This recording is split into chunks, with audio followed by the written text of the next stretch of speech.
rapidement. Dans les années 2010, comme plusieurs écoles de tout le Québec au complet, l'école Saint-Joseph, qui est une école primaire, s'est engagée dans la mise en œuvre du modèle RAI, donc avec les 3 paliers tels qu'on les connaît.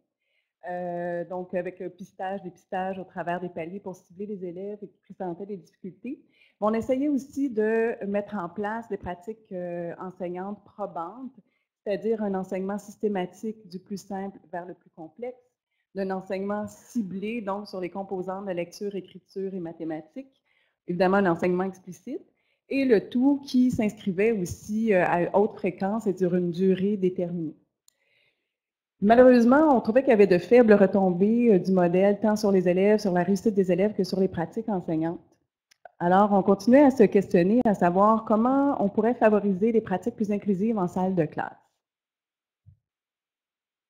Et la solution à cette problématique fut le projet de co-enseignement. Le projet co-enseignement est fondé sur 4 assises importantes. Dans un premier temps, le décloisonnement des groupes. Chacun des groupes de l'école est séparé en 3 catégories ou en 3 parties, à savoir les élèves en échec, les élèves vulnérables, 60 à 68 %, et les élèves non vulnérables, au-dessus de 68 %. Les élèves en échec sont vus par l'orthopédagogue, les élèves vulnérables sont vus par leur titulaire, qui les connaît les mieux, et les élèves non vulnérables sont vus par la deuxième assise, qui est l'enseignante surnuméraire. L'enseignante surnuméraire, c'est une enseignante qui est embauchée, qui n'a pas de groupe attitré. Elle a un poste, par contre, pour assurer une continuité. On a réussi à créer un poste avec nos mesures budgétaires. C'est la deuxième assise. La troisième assise, ça repose sur une planification collective. Vous allez voir, l'année est séparée en 5 blocs de co-enseignement et avant chacun des blocs, les enseignants du même niveau sont libérés ensemble avec l'orthopédagogue pour planifier ce qui va être enseigné durant les 8 semaines du bloc. Alors concrètement, comment cela se traduit? En fait, c'est qu'il y a un enseignement de premier palier, donc un enseignement plus sur des pratiques efficaces en salle de classe par l'enseignant titulaire pour l'ensemble de ses élèves. Suite à quoi, il y a un dépistage des élèves qui présentent différents niveaux de difficulté et il y a une planification collaborative qui se fait. Et ensuite, on passe... Oups, excusez-moi. Ensuite, on s'en va vers le décloisonnement, alors où la classe est divisée en 3 sous-groupes. La co-enseignante travaille avec les élèves qui n'ont pas de vulnérabilité. Elle fait principalement de l'enrichissement. L'enseignante titulaire travaille auprès des élèves vulnérables et fait des interventions de deuxième palier. Et l'orthopédagogue travaille avec les élèves qui présentent de plus grandes vulnérabilités pour des interventions rééducatives.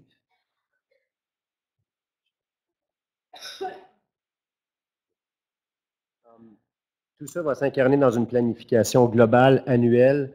On va extraire les données de l'année précédente et on s'assoit, on conçoit la planification globale, on regarde français, mathématiques, les compétences où il y a eu le moins grand taux de succès. On va planifier donc 5 blocs de co-enseignement.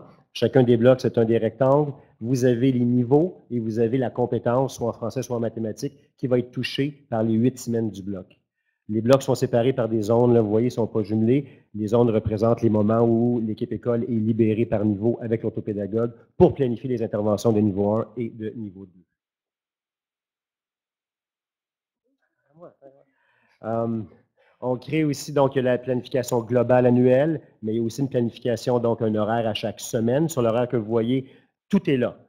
On a 2 co-enseignantes à l'école, donc les périodes de co-enseignement sont là, les périodes de francisation sont là, tout est là. Ce qu'il faut savoir, puis on parle de temps, la particularité, c'est que les périodes de co-enseignement, on vise une récurrence. Donc, chacun des groupes a 3 périodes par semaine. Ce sont des périodes de 40 minutes et non pas de 60 minutes. Pourquoi 40 minutes? Parce qu'on a prévu un 10 minutes de déplacement avant la période et un 10 minutes après la période. Donc maintenant, les impacts que le co-enseignement a eu à l'école. Donc les impacts sur le service à l'élève. D'abord, il y a une prise en charge maintenant continue des élèves vulnérables par la titulaire, donc un réinvestissement aussi des connaissances sur les élèves qui est réinvesti dans les autres moments d'enseignement dans la semaine. Il y a un désengorgement du service d'orthopédagogie, ce qui a permis aussi à l'orthopédagogue d'assurer un suivi des élèves plus vulnérables. Ah, zut, j'ai le doigt qui revient. Il y a une atteinte et même un dépassement des objectifs de la convention de gestion. Et il y a une cohérence de l'enseignement qui s'est installée dans l'école. Il y a un développement d'un vocabulaire commun aussi. Au niveau des enseignants, on parle de pratiques collaboratives favorisant la formation continue, partage de la planification de l'enseignement et l'évaluation des élèves, surtout une uniformisation des pratiques enseignantes étant libérées au niveau des niveaux. Il y a une uniformisation des pratiques enseignantes, tant de niveau 1 que de niveau 2, et aussi l'uniformisation des évaluations par niveau en français et en mathématiques. On parle de meilleure connaissance des difficultés des élèves, des besoins, fonctionnement cognitif, et un sentiment de compétence et effet enseignant renforcé. Quelques citations qu'on ne lira pas, mais ce sont des citations d'enseignantes qui pratiquent le co-enseignement. Les effets sur l'élève maintenant.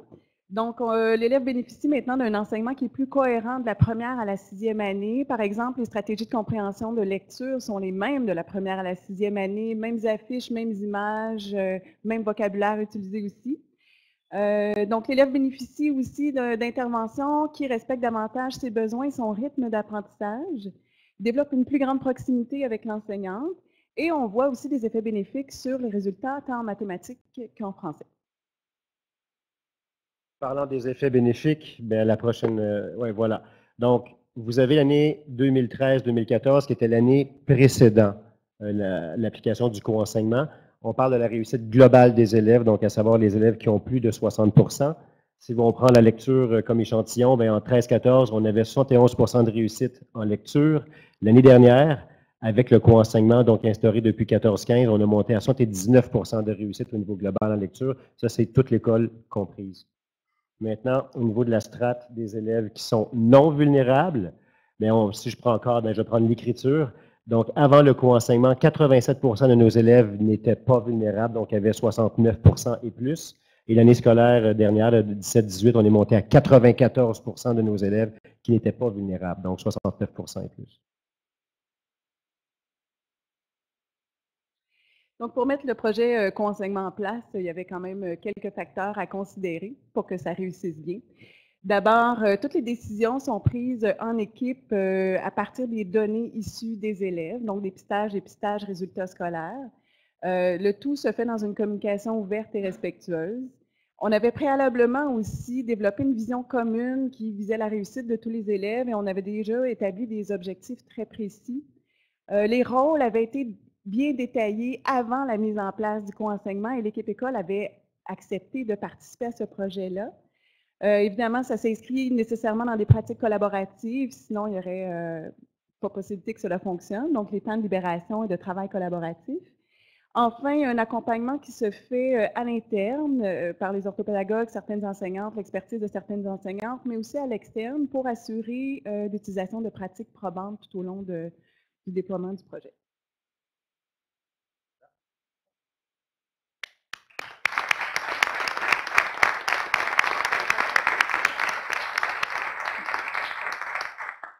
Félicitations.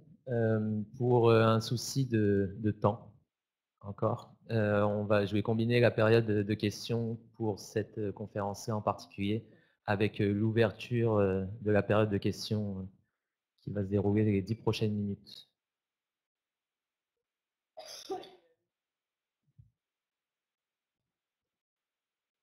Alors, bonjour. D'abord, merci pour votre belle présentation et bravo pour ce beau projet aussi. On voit que vous êtes sur une belle lancée, donc c'est encourageant et puis c'est bien de voir ces innovations. J'avais peut-être une question à savoir le co-enseignement, de la façon que je l'ai compris. Votre co-enseignante, en fait, n'est que l'enseignante titulaire dans la classe pour co-enseigner véritablement en même temps. C'est ce que je comprends. On serait plus dans de la co-intervention. Exactement. En fait, dans le 40 minutes dont je parlais, tout est synchronisé et coordonné. À savoir, la titulaire sort avec 5-6 élèves, les vulnérables, va dans un local qui s'appelle le local de co-enseignement, qui est un local classe, mais qui n'est pas affecté à un groupe en particulier.